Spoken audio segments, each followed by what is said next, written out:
মেয়েরা ইফটিজিং এর শিকার হয়, ধর্ষণ হয়, বিভিন্ন রাস্তার মধ্যে টিস্কারির শিকার হয়।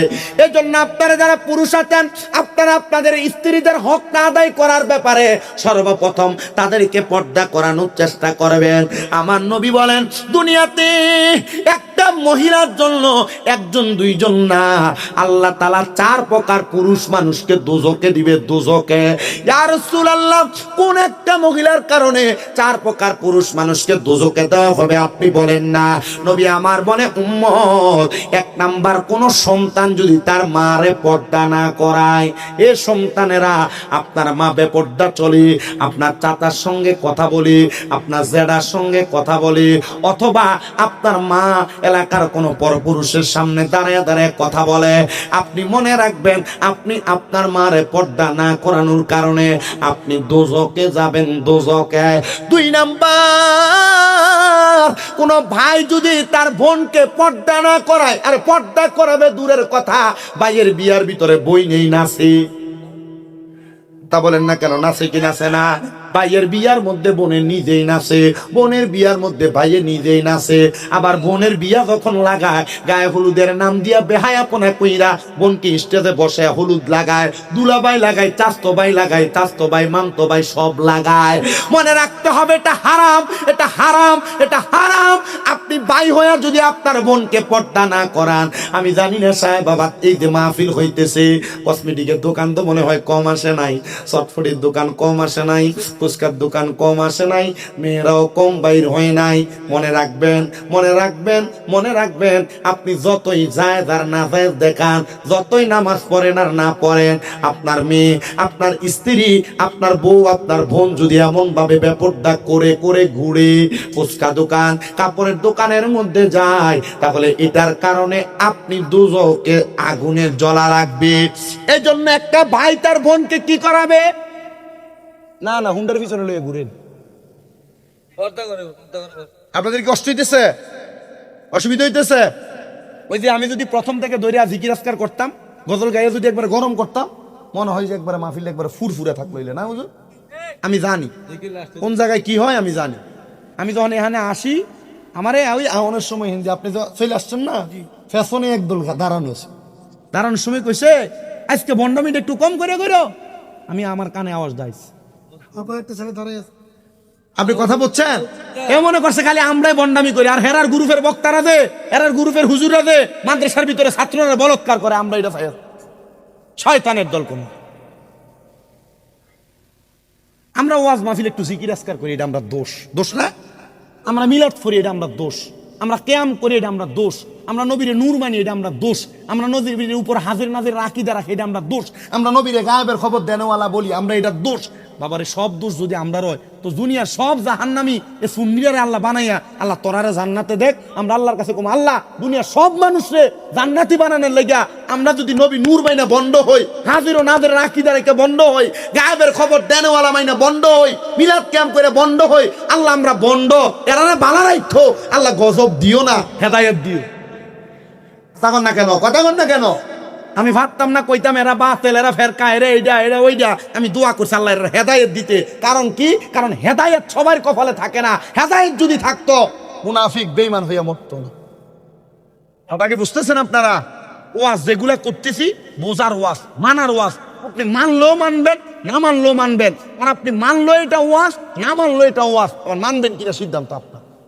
তবে এক দুর্বিশ্বাস রাখেন, আপনার কাছে যে বাণীগুলা পৌঁছাইতেছি, এই বাণী যদি শোনার পর আপনি আমল না করেন, আপনার কানকে গরম লোহার সীসাকে, লোহার গরম পাত্রে কাঁচকে সীসাকে ঢালাই কইরা আপনার কানকে বন্ধ করে দেওয়া। আপনি মানবেন কিনা এটা আপনার বিষয়। আল্লাহ বোঝার তৌফিক দান করুন। পড়ে না আমিন। মুহাব্বতের আওয়াজে পড়ে না আমিন। কোন কথাটা বলতেছিলাম?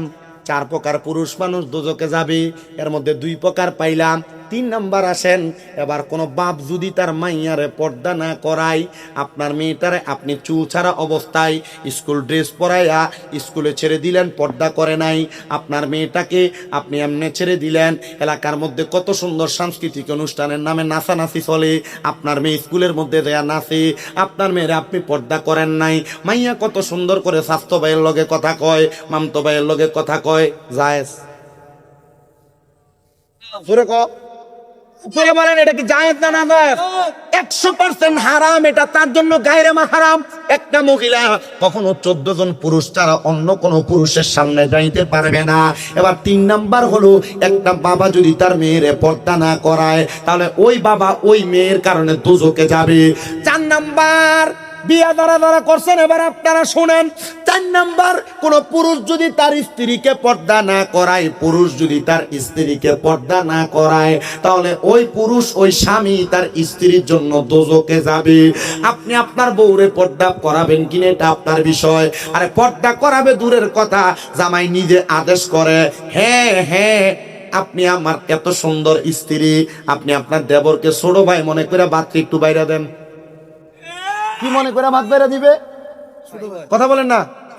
এবার আল্লাহর নবীর হাদিস বলে কি 2টা জিনিস। 1 নাম্বার, আমার নবী বলেন, এ দুনিয়ার মানুষের দলেরা, তোমরা তোমাদের স্ত্রীদের ব্যাপারে সতর্ক হও। একটা স্ত্রীর জন্য তার দেবর হলো কাল সাপের মতো, কাল সাপের মতো। আর একটা হাদিসে মুবারাকার মধ্যে নবী আমার বলে, একটা স্ত্রীর জন্য তার দেবর হলো মৃত্যু সমতুল্য। যদি কোনো মহিলা তার দেবরের সামনে যায়, সাবধান ভাই মনে করে আপনি দেবরের সামনে যাচ্ছেন গো আমার মায়েরা, মনে রাখেন গো মা, তাহলে আপনি এটার কারণে দোজখে যাবেন। দ্বিতীয়ত মৃত্যু সমতুল্য, জাহান্নামী হওয়ার জন্য আর কিছু লাগবে না, এটাই যথেষ্ট। আর কত সুন্দর করে মহিলা তার দেবরের হুন্ডার পিছনে করেও ঘুরে। কি আপনি ঠিক কইলেও ঠিক, না কইলেও ঠিক।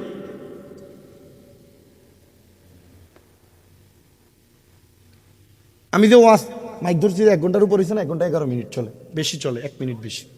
কিন্তু আমি যে কথা বলতেছি আপনাদের কাছে কি কথাগুলো অগ্রহণযোগ্য মনে হচ্ছে? এই কথাগুলো যদি মানা হয়, মানলে পরিবার ঠিক হবে মনে হচ্ছে? আরেকটা ঘটনা শোনাবো। যারা অনেক মহিলারা চিন্তা করে, হুজুর আমি তো মনে মোটামুটি পরিবার সুন্দর চালাই, কিন্তু আমার জামাইটা 2টা বিয়ে করে লেছে হুজুর, আমি আমার সংসারটা চালাইতে খুব একটা কষ্ট হয়ে যায় হুজুর, কেমনে চালাইতাম, বড় কষ্ট লাগে মনের ভিতর। আছে না? বর্তমান যুগের মহিলারা দ্বিতীয় বিয়া জীবনও মানে না। কথা কয় না কেন? দ্বিতীয় বিয়া জীবনও মানে না। মহিলারা চিন্তা করে, আমার জামাইরে আমি আরেক বেটির কাছে বিয়ে দিতাম, আমার লগের 1 বেটা 2 বিয়া করছে। কয় বিয়া? কথা কয় না। কয় বিয়া করছে? 2 বিয়া। এখন মাশাআল্লাহ এবারে সবসময় ছোট বউয়ের কাছে থাকে, তো এখন বড় বউ আর এবারে ফায় না, ফায় না বিদায় বড় বউ এখন বুদ্ধি করে সিস্টেম করছে যে এবারের কাছে বারবার কয়, তুমি চাইলে আরেকটা বিয়ে করতে পারো। বেডি চিন্তা করছে, বিয়া দিয়ে তার একটা করছে, তারা যদি আমি বিচার করতে পারছি না, আরেকটা বিয়ে করাই দিয়ে তার মাথা আরেকটা টেনশন উড়িয়ে দিই। আচ্ছা যদি সামর্থ্য থাকে 2টা বিয়া কি জায়েজ না না জায়েজ? আব্বা আস্তে কয় দিই। আল্লাহ কুরআনুল কারীমে যখন বিয়ার কথা কইছে, শুরুই করছে মাসনা ফুলাসা ও রুবা, প্রথম 2টা বিয়া, এরপর 3টা বিয়া, এরপর 60টা বিয়ার কথা কইছে। মারহাবা কয় না, কিন্তু পরে দিয়ে কিন্তু কইছে যদি ইনসাফ না করতে পারো একটাই বালা।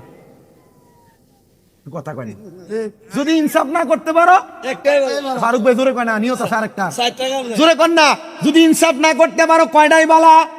আরো জোরে কর না, কয়টাই বালা? ইটা ওয়াদ এটা মন চিন্তা করতেছে, কই জানি যাইতেছে ওয়াজটা আমরা মিলতাছেই না একবার হিসাবে। স্বামী ব্রাদার একরকম দেখি ইউটিউবে জিকির আজকাল সব আছে আমার কাছে। আমি জিকির কন গজল কন, এ পর্যন্ত একটা গজল কইছি, যখন কালকে না কইতে পারে যে গজলকে সময় কাটাই গেছে। ইটা না না যা কই লাস্টে দিয়া জিকির করবো, মুনাজাত দিব, তো আবার উকলেবেন জাগবেন ভাই, ছুটি একবার। আল্লাহ কবুল করেন, জোরে কোন আমিন। আমার আগে আমার দোস্ত আইয়ুব রেজা কিন্তু আমার ক্লাসমেট, আমার সাথে কুমিল্লা আলিয়ায় কামেল 2য় বর্ষে ফেকাতে এবারও পরীক্ষা দিব। আইয়ুব রেজা আমরা একসাথে এক হলের ভিতরে পরীক্ষা দিচ্ছি এবছর, গতবার, তো ইনশাল্লাহ এবারও দিবে। তো মোটামুটি আমি দেখছি যে অনেক নাতে রাসূল পড়ছে, এই জন্য আমি চিন্তা করছি যে না আমি 1 ঘন্টা ওয়াজ করে লাই, এরপরে আমি মোটামুটি বিদায় নিলে জায়েজ হইব। আল্লাহ কবুল করো কোন আমিন, ও মুহাব্বতে কন্যা আমিন। তো যেই কথা আমি আপনাদেরকে, 2টা বিয়ে যারা করেন ইনসাফ করা লাগবে। 1 বউরে যে টাকা দিয়ে কাপড় দিবেন, অন্য বউরে সে টাকা দিয়ে কাপড় দিবেন। 1 বউরে যেমন সময় দিবেন, অন্য বউরে সে পরিমাণ সময় দিবেন। তবে সাবধান, সতর্ক, কখনো ইনসাফ ছাড়া দ্বিতীয় বিবাহের জন্য সিদ্ধান্ত গ্রহণ করবেন না। ইনসাফ যদি করতে পারেন দ্বিতীয় বিবাহের সিদ্ধান্ত গ্রহণ করবেন। এবার আসেন, যেই মহিলারা তাদের দেবরের প্রতি কথাবার্তা, দেবরের প্রতি সম্পৃক্ততা, দেবরের সাথে কথাবার্তা এবং দেবরের সামনে যায়, এই ব্যাপারে সতর্কতা আছে না নাই? কথা কোন আছে না নাই? এই ব্যাপারে বড় সতর্ক সতর্ক সতর্ক। এবার আসেন ওই পরিবারের মধ্যে ওই পুরুষ মানুষটা বড় ভাগ্যবান। বলে হুজুর কোন পুরুষটা বড় ভাগ্যবান? যে পুরুষটা তার স্ত্রীকে ইসলামী শরিয়া মোতাবেক পরিচালনা করতে পারলো না। এবার শখ হইলো, এবার বউরে ফাতলা একটা শাড়ি কাপড় পরাইবো, আর পরে রাস্তার সামনে দিয়া সবার সামনে দিয়া নিয়ে হাঁটবো। জি না, এটা স্ত্রীর উপর আপনার হক না। আপনি যদি পবিত্র এবং ভালো স্বামী হন, আপনি আপনার স্ত্রীর হকটা পরিপূর্ণভাবে আদায় করবেন। এবার আপনারা বলেন আদায় করার দরকার আছে না নাই? তো আল্লাহ পাকের একজন বন্ধু আল্লামা শেখ সাদী রহমতুল্লাহ আলাইহি, নাম শুনছেন? বড় আলেম। ভাইজান একটু কষ্ট করে বসেন, এটা গুরান লাগতো না। আল্লামা শেখ সাদী রহমতুল্লাহ আলাইহি উনি ওনার একটা ছাত্রকে পড়াইতেন। আল্লামা শেখ সাদীর কাজই ছিল সারাদিন এলেম অর্জন করা, এলেম হাসিল করা আর এলেম বিতরণ করা। আপনারা কি কষ্ট নিবেন একটু বসে থাকলে? তো উনি যখন এলেম অর্জন করাইতেন, ওনার একজন খাস ছাত্র ছিল। সব ওস্তাদদের দুই একজন খাস ছাত্র থাকে। তো ওনার একজন খাস ছাত্র ওনার কাছে একদিন দুপুরবেলা আসছে, তাড়াতাড়ি, হুজুর এই পড়াটা বুঝি না, আপনি আমার এই পড়াটা বুঝিয়ে দেন। মারহাবা বলেন। আল্লামা শেখ সাদীর কাছে ওনার ছাত্র আগমন করলেন। ছাত্র আগমন করে ডাক দিয়ে বললেন, হুজুর আমি এই পড়াটার ব্যাপারে এখনো পর্যন্ত ভালোভাবে অবগত না, আপনি আমার পড়াটা ভালো করে বুঝিয়ে দেন। ওনারে ছাত্রটা পড়ার জন্য যখন প্রশ্ন করলেন, ছাত্রটাকে সুন্দর করে পড়াচ্ছেন। এমন টাইমে চারদিকে আজান হয়ে যায়, ছাত্রটা বাড়িতে যাবেন, খাবার দাবার ভক্ষণ করবেন। এমন টাইমে আল্লামা শেখ সাদী ওনার ছাত্রকে ডাক দিয়ে বললেন, এ বাবা, যেহেতু দুপুর হয়ে গেছে, তোমার আর সামান্য পড়া এখনো বাকি আছে, আমি তোমাকে আবদার করবো রে বাবা, তুমি আমার ঘরে দুপুর বেলার আহারটা করো। ছাত্র বললেন, হুজুর আপনার মর্জি, আপনি যেহেতু বলেছেন আমি আপনার মর্জিকে পরিত্যাগ করব না।